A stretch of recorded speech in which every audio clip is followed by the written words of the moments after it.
बिस्मिल्लाहिर्रहमानिर्रहीम अस्सलाम वालेकुम। प्रीवियस लेक्चर में हम लोग डिस्कस कर रहे थे IAS 16 property plant and equipment से रेलिवेंट एक प्रैक्टिस क्वेश्चन, और उसमें हम लोगों ने फर्नीचर से रेलिवेंट अकाउंटिंग को कंप्लीट कर लिया था। अब हमारे पास रहते हैं कंप्यूटर एंड व्हीकल्स। ये कोई 50% तक हम इनको भी कंप्लीट कर चुके हैं। सिर्फ एडजस्टमेंट्स को हम लोगों ने अब देखना था, वर्किंग्स को देखना था कि हम लोगों ने इसकी वर्किंग कैसे करनी है। तो सोल्यूशन काफी हद तक हम इसका प्रिपेयर कर चुके थे।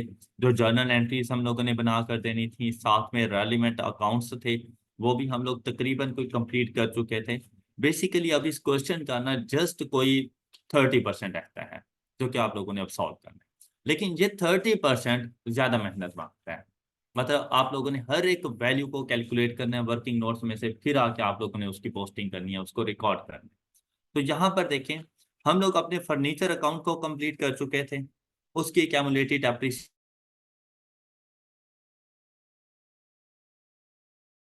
कंप्लीट कर दिया था, इसमें कोई इशू किसी को। फिर हमारे पास अगर कंप्यूटर्स की बात करें तो कंप्यूटर अकाउंट कंप्लीट हो गए थे, क्योंकि ना तो इसमें किसी किस्म की कोई एडिशन थी, ना ही इसमें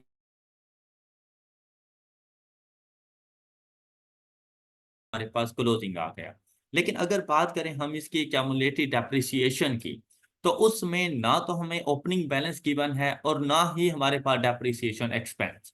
अब हम लोगों ने सबसे पहले ओपनिंग बैलेंस को कैलकुलेट करना है। उसको कैलकुलेट किए बगैर हम लोग depreciation expense for the period calculate नहीं कर सकते।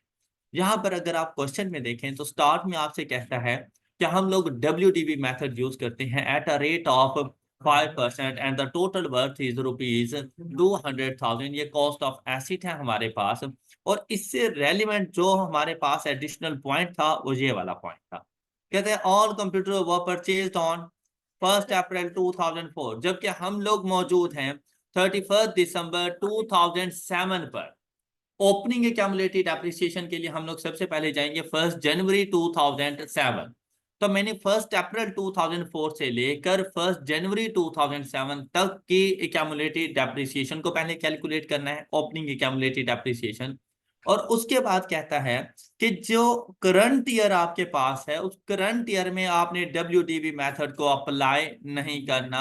हम लोग डेप्रिसिएशन मेथड चेंज कर चुके हैं और अब आपने अप्लाई करना है स्ट्रेट लाइन मेथड, और जो रिमेनिंग यूजफुल लाइफ आपने कंसीडर करनी है वो 3 इयर्स करनी है with a residual value of ₹3000। इस रेजिडुअल वैल्यू का आपके WDV मेथड पर कोई रोल नहीं होता।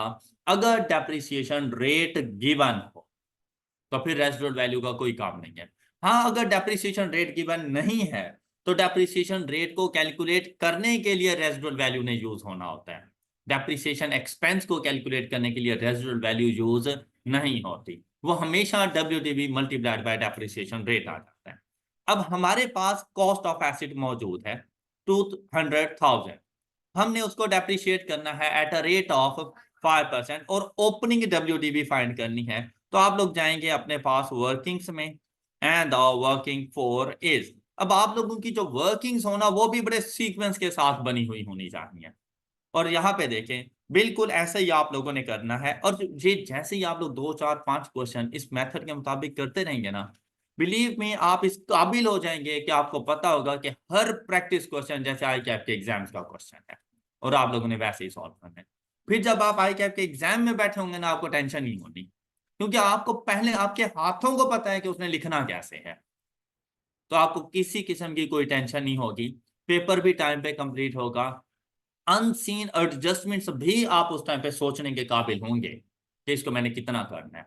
मे भी कोई और छोड़कर आ जाओ, लेकिन आप इस काबिल जरूर होंगे कि उस अनसीन एडजस्टमेंट का भी ना 50 to 60% आप सॉल्व कर सको। तो उसके लिए ना प्रैक्टिस करना बहुत जरूरी है। देखो, मैं अपना दिमाग चूज करके यहाँ पर सारी कैलकुलेशंस कर दूं और आप करते रहें यस सर, ओके सर, समझ आ गई, तो मतलब आपको कुछ भी समझ नहीं, जब तक कि आप अपना दिमाग नहीं यूज करेंगे। यही वजह है कि आपसे टेस्ट कंडक्ट करवाने के बाद मैंने आपसे कहा था घर में जाके दोबारा कर, क्योंकि यहां पर बैठ के क्वेश्चन सॉल्व करना और घर में बैठ के क्वेश्चन सॉल्व करना, इन्वायरमेंट में बहुत डिफरेंस है। और यहाँ पर जो आपका दिमाग काम कर रहा होता है और घर में जिस तरह सोचता है, दोनों में बहुत ज्यादा फर्क है। तो आप लोग देखें, अक्सर स्टूडेंट ऐसे होते हैं जो घर में जाके जैसे ही बैठते हैं ना, उन्हें तमाम एडजस्टमेंट समझ आ रही होती हैं कि उन्होंने इन एडजस्टमेंट्स को किस तरह से हैंडल करना था। आप अभी सिर्फ लर्निंग स्टेज पर हैं, सिर्फ सीखो और मैक्सिमम सीखो, परफेक्शन आ जाएंगी। परफेक्शन कोई ऐसी चीज नहीं है कि यूं किया परफेक्शन आ गई, ऐसा नहीं है। इसके लिए मेहनत करनी पड़ेगी और ये मेहनत करते करते इंशाल्लाह सितंबर से पहले पहले उस लेवल पे जरूर मौजूद होंगे आप लोग। ओके, तो आहिस्ता आहिस्ता अपने आप को इम्प्रूव करना है। देखो, अगर आज आप लोगों के सपोज कि 20% मार्क्स आए हैं किसी टेस्ट में, नहीं है बुरे, पहले टेस्ट था, दूसरा टेस्ट था, कोई फर्क नहीं पड़ने वाला। हाँ, नेक्स्ट जो टेस्ट हो 20% से नीचे ना जाए और 20% पर भी ना रहना। अब अपने आप को इम्प्रूव करना है। अच्छा, वो इम्प्रूवमेंट चाहे जस्ट 5% मार्क्स की हो, आप 25 पे चले जाओ, आप बहुत अच्छे जा रहे हैं। और वक्त के साथ साथ इम्प्रूव करते करते खुद को जस्ट 50 क्रॉस करवा देना, आप पास होंगे। और वो लेवल हम लोगों ने अचीव कर, और अब आप जिस लेवल पे हैं ना, इस लेवल पे दोबारा नहीं आना, और इससे 2-4 कदम आगे ही रहना है आपने। बस आपने इतनी मेहनत करनी है। आपने ये नहीं देखना कि आपके दाएं बाएं में बैठे हुए लोगों के कितने परसेंट मार्क्स हैं। कभी भी अपना कंपैरिजन उनके साथ ना करना, आप हमेशा डिमोटिवेट हो जाओ। आपका उनके साथ कोई कंपैरिजन नहीं है। आप बस अपने आप को देखो और खुद को इम्प्रूव करो। नेक्स्ट देखो, अब यहां पर हम लोग वर्किंग फोर में जाएंगे। और वर्किंग फोर क्या है हमारे पास? बैलेंस ब्रॉड डाउन, या ओपनिंग बैलेंस भी लिख सकते हैं। ओपनिंग बैलेंस या balance brought down of accumulated depreciation of computers।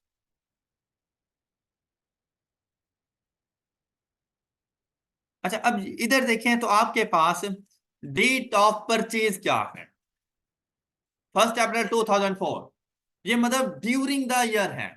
आप इसके ऊपर अभी फार्मूला ऐसा सच अप्लाई नहीं कर सकते। आप क्या करेंगे, आप इसकी date of purchase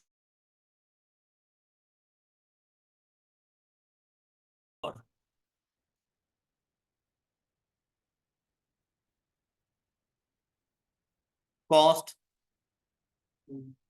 is equal to 200,000। Then accounting year का एंड करें 31 दिसंबर, ईयर फॉर डेप्रिसिएशन एक्सपेंस। अच्छा, अब ये डेप्रिसिएशन एक्सपेंस वर्किंग आनी है, तो ये देखो यहां पे वर्किंग किया करें 200,000। हर वो चीज जो आप कैलकुलेट करके लिख रहे हो उसे बताओ कि ये वैल्यू मेरे पास इस तरह से आई। 5% multiplied by 9/12 is equal to 7,500। Less कर दें 192,500 WDV at the end of the accounting period। All right. अच्छा, उसके बाद आप बिल्कुल ऐसे ही चल सकते हो। ईयर 4, ईयर 5, 4 तो हो गया, ईयर 5, ईयर 6, और हम लोग कौन से ईयर में मौजूद हैं? ईयर 7 में। तो 2 साल की वर्किंग इसी तरह कंटिन्यू भी कर सकते हैं और 2 साल के लिए फार्मूला भी अप्लाई कर सकते हैं। ये आप पे डिपेंड करता है कि आपने किस तरह करना। लेकिन अगर 3, 4, 5 साल हो फिर तो फार्मूला यूज कर लो। अदरवाइज आप लोगों ने यहाँ पर बिल्कुल ऐसे ही वर्किंग कर लेनी है। और इसका आंसर आपके पास आएगा 31 दिसंबर, ईयर 5, डेप्रिसिएशन एक्सपेंस। अब सिंपली आप लोगों ने 192,500 मल्टीप्लाइड बाय, अब कोई टाइम फ्रैक्शन लगाने की जरूरत नहीं है, और वैल्यू आपके पास आ जाएगी 9,625। लेस किया WDV at the end of the accounting period 2005 is 182,875। Next, 31 December, year 6, depreciation expense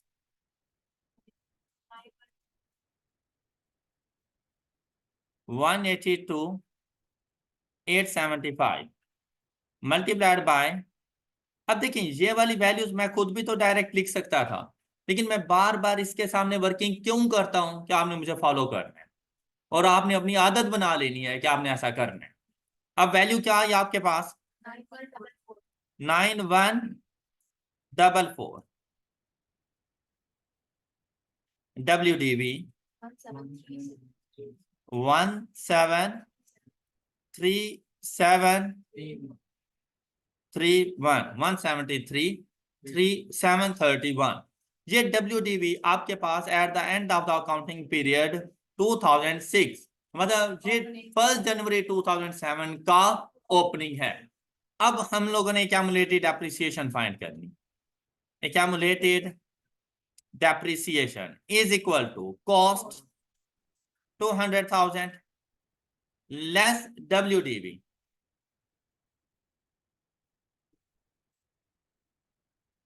26269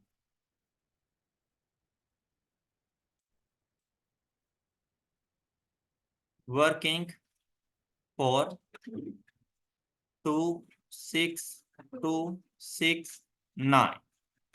all right, अब चलते हैं depreciation expense for the period working 5। और ये आपके पास आएगा जब भी अकाउंटिंग एस्टिमेट्स में चेंज आ जाए, डेप्रिसिएशन मेथड में चेंज आ जाए, तो हम लोगों ने रूल पढ़ा है the carrying amount of the asset becomes the cost of the asset.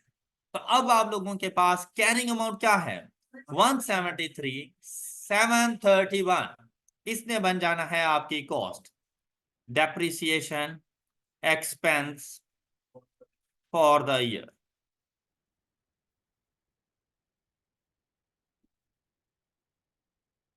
The WDV 173,731 less residual value उन्होंने बताई थी 3,000, इसमें से लेस किया 3,000,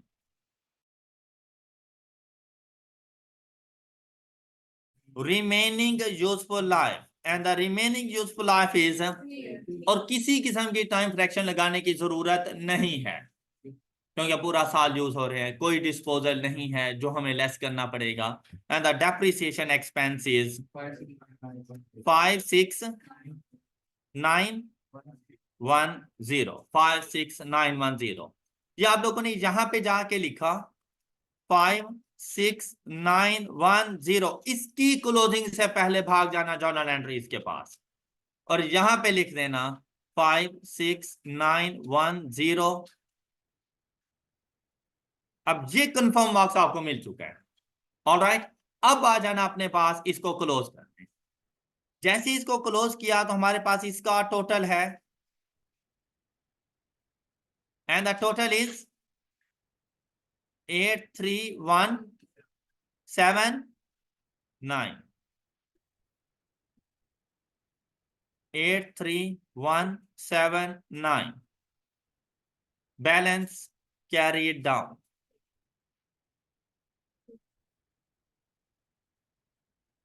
83179। ओके, अब कंप्यूटर से रेलिवेंट ईच एंड एवरीथिंग हम लोग रिकॉर्ड कर चुके हैं, कोई इशू नहीं है। फर्नीचर कंप्लीट हो गया, कंप्यूटर्स कंप्लीट हो गया, सिर्फ एक चीज रहती है, व्हीकल्स। अब व्हीकल्स के लिए अगर हम लोग देखें तो भाई मुझे चाहिए था डिस्पोजल के लिए कॉस्ट की वैल्यू चाहिए, मुझे ये जो डिस्पोजल थ्रू एक्सचेंज किया मुझे उसकी वैल्यू चाहिए। मेरे पास एक्यूमुलेटेड डेप्रिसिएशन में दोनों डिस्पोजल्स की एक्यूमुलेटेड डेप्रिसिएशन चाहिए। अब हम लोग इसको स्टेप बाय स्टेप आप लोगों ने जरा इसको लेके चलते हैं। पहली एडजस्टमेंट देखें आपके पास कौन सी आ रही है। कहते हैं a vehicle costing rupees purchased on 1st July 2005 was traded in with a new vehicle on 1st April 2007 by paying rupees 9,000 and the loss of transaction is rupees।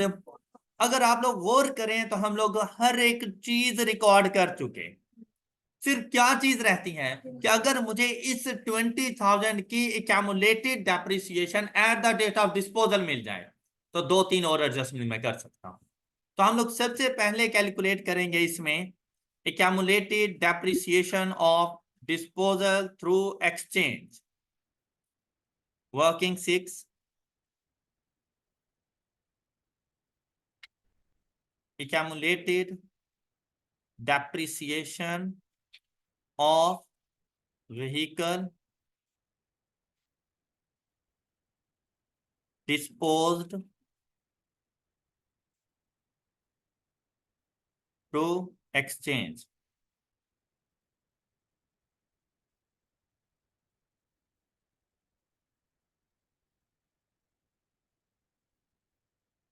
जब भी आप लोगों के पास assets account, accumulated depreciation account, disposal account हो, सबसे पहले asset account को कंप्लीट किया करो।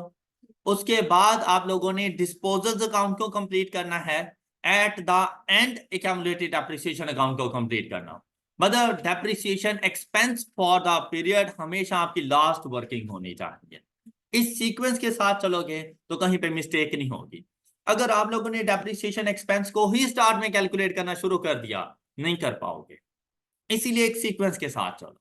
आप लोगों को यही नहीं आपको ये पता है कि भाई जैसे ही मैंने इस अकाउंट में जाना है, मैंने ये चीजें लिखनी है, जैसे एक्यूमुलेटेड डेप्रिसिएशन, क्या मैंने डेप्रिसिएशन एक्सपेंस लिखना है, मैंने डिस्पोजल्स के लिए एक्यूमुलेटेड डेप्रिसिएशन लिखनी है।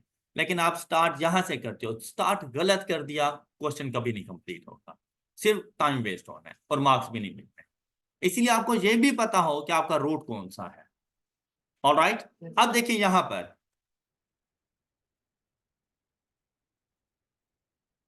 कॉस्ट ऑफ एसिड गिवन थी and the cost of acid is 20,000, और व्हीकल्स के ऊपर जो हमारा डेप्रिसिएशन मेथड है वो WDV at a rate of 10%। अब हम लोगों ने क्या करना है, इसकी क्यूमुलेटेड डेप्रिसिएशन फाइंड करनी है। The date of purchase is 1 जुलाई 2000 and the date of disposal is 1 April 2007। अब हम लोग क्या करेंगे, 1 जुलाई 2005, cost 20,000, accounting year and 31st December year 5, depreciation expense, and the depreciation expense 20,000 multiplied by and multiplied by 6/12, and the value is 1,000, WDV 19,000। उसके बाद 2006, 31st December year 6, depreciation expense, full year depreciation, तो 19,000 multiplied by 10%, 1900, 17,100,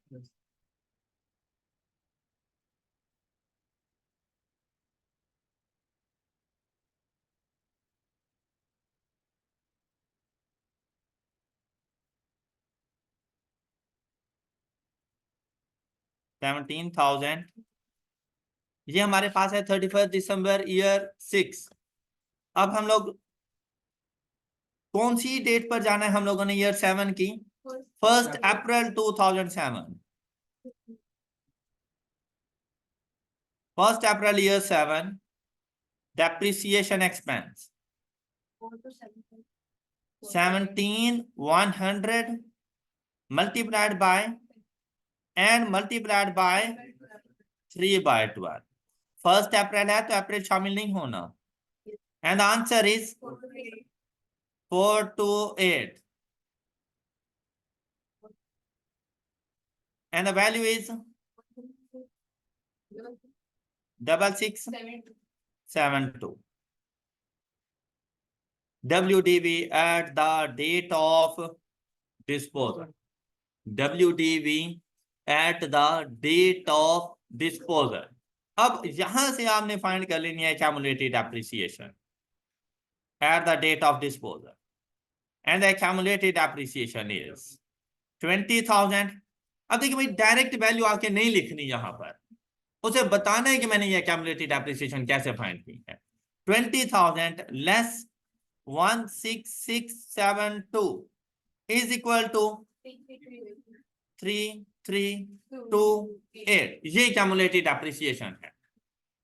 और ये जाएगा, ये देखें, अब जब इसकी रिकॉर्डिंग करने लगे तो जहां जहां इसको जाना चाहिए वहां पे रिकॉर्डिंग करें। और ये वर्किंग नंबर थी हमारे पास, working 6 and the value is 3328। एक तो क्यूमुलेटिव डेप्रिसिएशन, फिर डिस्पोजल थ्रू एक्सचेंज यहां पर आ जाएगा 3328।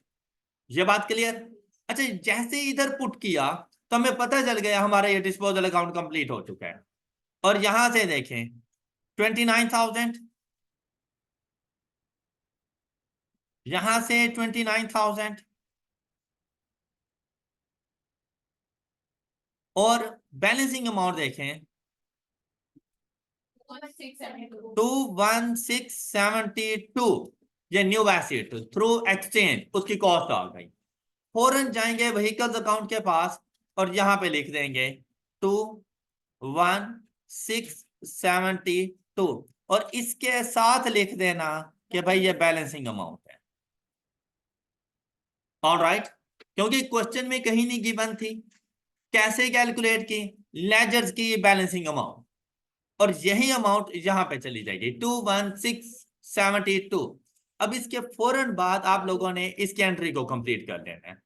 देखें यहां पर आएगा 21672, यहां पे आ जाएगा 3328 और देखें डेबिट और क्रेडिट का टोटल इक्वल हो गया। यहां से आपकी जर्नल एंट्री भी कंप्लीट हो चुकी है। ये आपके एक्स्ट्रा मार्क्स थे और ये मतलब ऐसे मार्क्स थे जो आप लोगों को पास करा सकते थे। Any doubt, any question? यहां तक सब बच्चों को क्लियर है ये बात?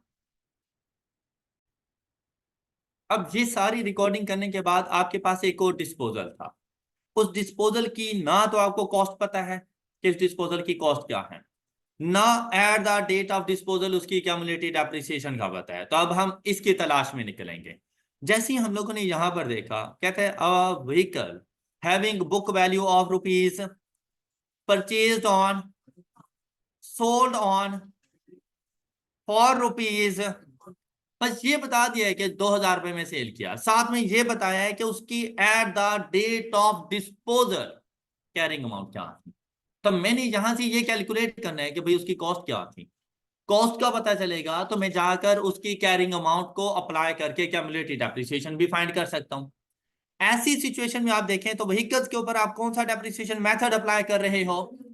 तो इसको सॉल्व करने के लिए आप लोगों ने जो वर्किंग करनी है, working 7,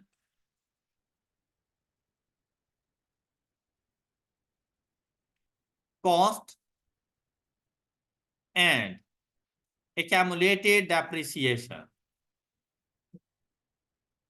of vehicle disposed।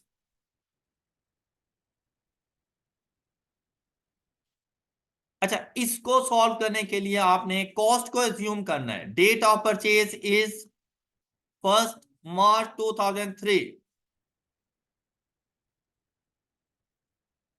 Cost हमें नहीं गिवन तो हम यहां पे 100 एज्यूम करेंगे। अगर कॉस्ट नहीं गिवन हम यहां पर 100 एज्यूम करेंगे और इसको लेकर जाएंगे till date of disposal.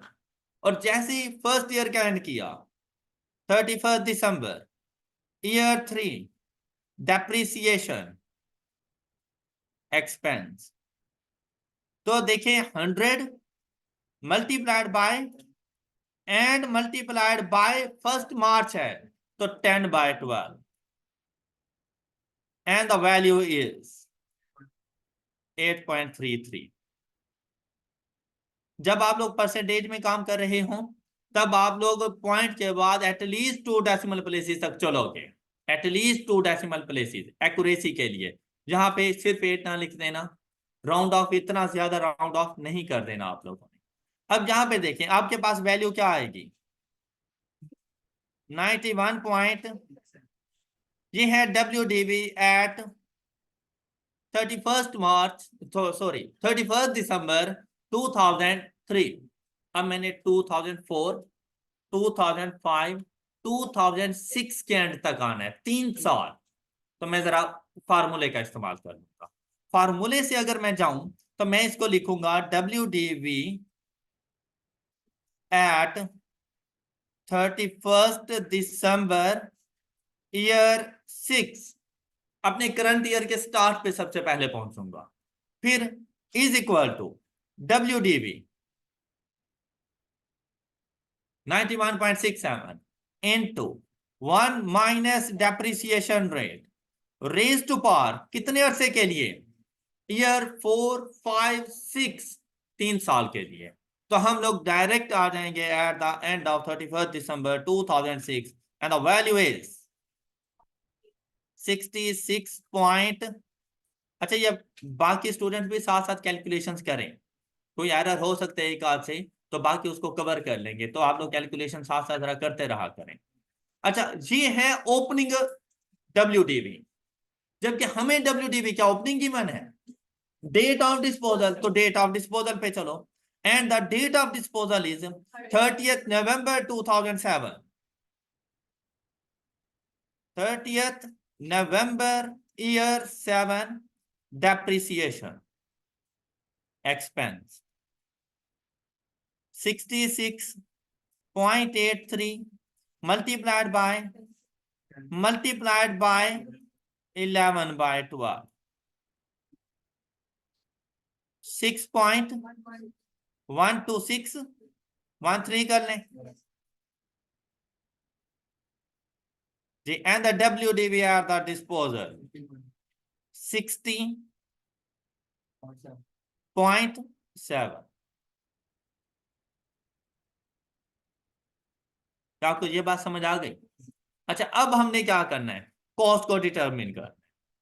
The cost is WDV which is 5000 divided by the percentage of WDV, कि ये कितने परसेंट है। अगर 100 रुपए का एसिड था तो at the date of disposal 60.7 का है, तो और वो 60.7 5000 के इक्वल है। तो हम 5000 divided by 60.7 and multiplied by, क्योंकि कॉस्ट 100% थी तो यहां से आपको कॉस्ट का पता चलेगा। And the cost is 8237। अच्छा, अब अगर कॉस्ट 8237 है तो यहां से भाई 2, 3, 4 रुपए का डिफरेंस कोई डिफरेंस नहीं है, वो जस्ट राउंडिंग ऑफ की वजह से होगा। तो इतना मार्जिन जरूर मौजूद होता है। क्या आपने लिख दिया ना 8239, 8237, 8238, कोई फर्क नहीं पड़ता उससे, उसने वैसे ही चेक करते हैं। Then the accumulated appreciation at the date of disposal is 8237 less WDV is equal to 3237। Clear? अब इस एक वर्किंग से काफी सारी चीजें आपकी कवर हो जानी है। सबसे पहले आपने जाना है अपने व्हीकल्स अकाउंट, वहां पर आप लोगों ने डिस्पोजल की कॉस्ट लिखनी है 8237, यही डिस्पोजल अकाउंट में आके लिख देनी है यहां पर 8237। और ये वर्किंग कौन सी थी आपके पास, ये आपने हर हाल में लिखना है, अदरवाइज आपकी वर्किंग का आपको कोई मार्क्स नहीं मिलने वाला, आपकी वो सारी वर्किंग जाय हो जाएगी। तो यहाँ पे रेफरेंस जरूर देना है आप लोगों ने। जैसे ये 8237 लिख दिया आप लोगों ने, उसके बाद एक्यूमुलेटेड डेप्रिसिएशन, इसकी कैलकुलेशन भी हो चुकी थी। एक्यूमुलेटेड डेप्रिसिएशन इसका पता भी चला वर्किंग 7 से, and the accumulated depreciation is 32, और यही चीज आपने इधर लिख दी 3237। यहां पर अगर आप लोग देखें तो आपका डिस्पोजल अकाउंट क्लोज हो चुका है।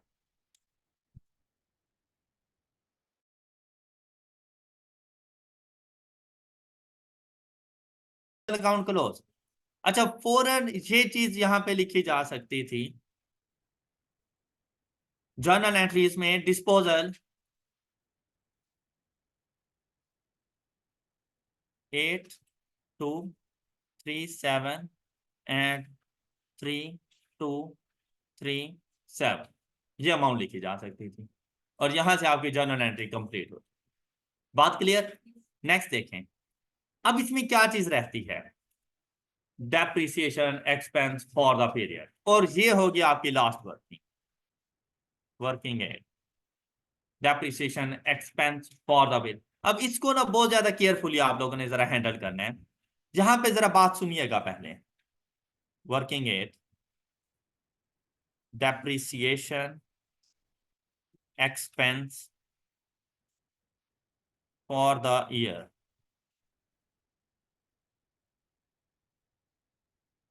कौन सा मेथड है आपके पास, WDV। WDV मेथड के लिए सबसे पहले ओपनिंग WDV, ओपनिंग WDV कैसे आएगी, opening cost 300,000 less opening accumulated depreciation 80, आपने यहां पे लिखा 300,000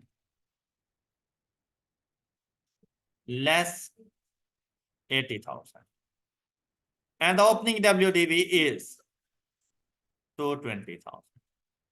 अच्छा, जैसे ही आपके पास आ जाए तो आप लोगों ने देखना होता है डिस्पोजल है, आंसर मिला यस, डिस्पोजल की opening WDV at the date of disposal नहीं, डिस्पोजल की ओपनिंग WDV। आपके पास दो डिस्पोजल हुए थे, दोनों डिस्पोजल की ओपनिंग WDV। अब अगर यहां पर देखें तो इसकी ओपनिंग WDV आपके पास बन रही है ये 17100। अब इस वर्किंग से आपकी हेल्प हो जानी है, 17100 opening a WDV of disposal through exchange, all right, 17100 यहां पे लिखेंगे और लेस करेंगे, एक और डिस्पोजल हुआ और उसकी ओपनिंग WDV। अब वो ओपनिंग WDV देखें, ओपनिंग WDV की परसेंटेज क्या है, 66.83, यहां से फाइंड करेंगे। तो ओपनिंग WDV आपके पास कैसे आ जाएगी, 5,000 opening WDV is equal to 5,000 divided by 5,000 कितने परसेंट के इक्वल है, 60.7, और हमें कितने परसेंट वैल्यू चाहिए, 66.83। यहां से ओपनिंग WDV इज, ये ओपनिंग WDV ऑफ डिस्पोजल है, ये आप लोग जाके रिकॉर्ड करोगे 5505। और ये जो भी बैलेंस आपके पास आ रहा है इसको मल्टीप्लाइड बाय डेप्रिसिएशन रेट, और टाइम फ्रैक्शन अप्लाई नहीं करना, ओपनिंग बैलेंस के ऊपर टाइम फ्रैक्शन अप्लाई नहीं होता। Opening WDV less opening WDV of disposal, the value is 19740। अच्छा, अब जो डिस्पोजल की ओपनिंग WDV आपने लेस की वो लेकर आओगे 17100 and 5505 multiplied by depreciation rate, sequence के साथ चलोगे कभी भी मिस्टेक नहीं होनी, मल्टीप्लाइड बाय डिस्पोजल के लिए टाइम फ्रैक्शन अप्लाई होता है from 1 January, first day of the accounting period, to the date of disposal. तो आप लोग देखें ये डिस्पोजल थ्रू एक्सचेंज जो आप लोगों के पास हुआ था ये हुआ 1 अप्रैल को, तो इसके लिए टाइम फ्रैक्शन अप्लाई करेंगे 3/12। और ये जो आपके पास सिंपल डिस्पोजल हुआ था ये आप लोगों के पास हुआ था 30 नवंबर, तो इसके लिए जो टाइम फ्रैक्शन अप्लाई करेंगे 11/12 इज इक्वल टू, जी यहां से देखो तो आपके पास वैल्यू आएगी 428, ये यहां पे कैलकुलेट की हुई थी, यही जाके दोबारा नीचे लिखी थी 428, और इसकी वैल्यू आपके पास आएगी 505। ऑलराइट, फिर एडिशन हुई आपके पास, पहले ओपनिंग बैलेंस लेस डिस्पोजल्स, फिर डिस्पोजल्स, देन एडिशंस। अब दो एडिशंस हुई थी और इसका पता आपको चलेगा आपके एसिड अकाउंट से। एसिड अकाउंट में देखें तो एक तो डिस्पोजल थ्रू एक्सचेंज है आपके पास 21672 एंड 12857, ये दोनों जाकर आप लोग लिखोगे 21672 एंड 128 57। अच्छा, same multiplied by depreciation rate, और एडिशन अगर आप लोग कर रहे हैं, उसकी टाइम फ्रैक्शन का रूल होता है from the date of purchase to the accounting year end date. तो आपके पास ये जो एक्सचेंज ट्रांजैक्शन हुई थी, ये हुई थी 1 अप्रैल को, तो 1 अप्रैल से 31 दिसंबर 9/12। और ये जो डिस्पोजल आपके पास, ये जो एडिशन हुई थी, ये जो आप लोगों ने स्टॉक इन ट्रेड में से ट्रांसफर किया था, ये ट्रांसफर आप लोगों ने किया था अपने पास ऑन 1 अक्टूबर। तो अक्टूबर, नवंबर, दिसंबर, for 3 months, 3/12, and the value is 16 and 1350। गलत नहीं है ये?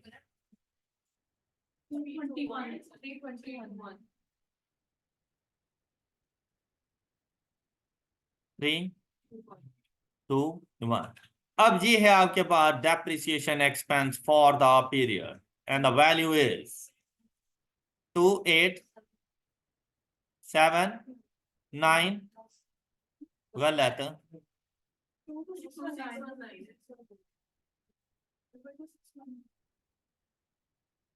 222619, जी है आपके पास डेप्रिसिएशन एक्सपेंस।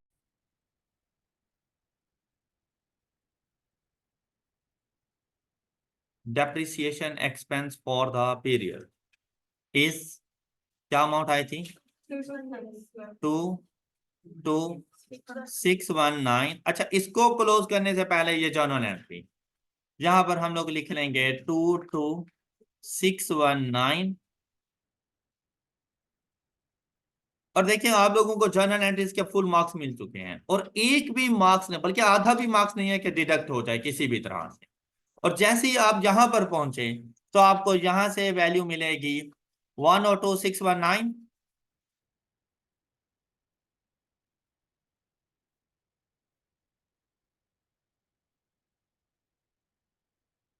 और इसमें से ये माइनस करते हैं, तो बैलेंस कैरी डाउन आपके पास होगा 96054।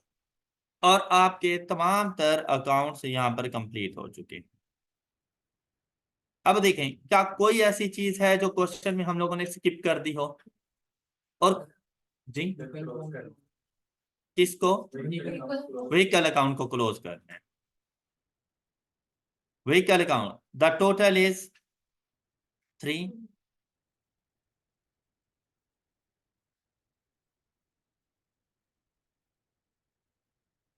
33, 4529, 334529। Balance carried down 306292। ये बैलेंस कैरीड। अब आपके तमाम assets account, accumulated depreciation, relevant account जितने भी थे सब क्लोज, जर्नल एंट्रीज भी क्लोज, सबके साथ रेफरेंस मौजूद, और आप लोग अपनी वर्किंग्स को भी कंप्लीट कर चुके हैं। अब आप लोग खुद देखें कि उसको आधा मार्क्स भी डिडक्ट करने के लिए ना, तो 1 घंटा सोचना पड़ेगा कि डिडक्ट कहाँ से कर। बस उसको इस चीज का मौका नहीं देना तो भाई उसने मार्क्स डिडक्ट कहाँ से करना। कोई भी क्वेश्चन हो, देखें भैया FR1 में बैठे हैं तो मुश्किलात आएंगी। मैं आपसे ये नहीं कह रहा कि ये पीस ऑफ केक है और आपने जाके बस खा जाना है, ऐसी कोई बात नहीं है।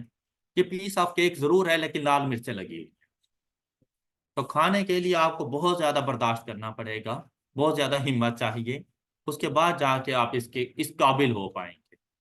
तो आपको मेहनत करनी है, आपकी मेहनत के बगैर कुछ भी नहीं हो सकता।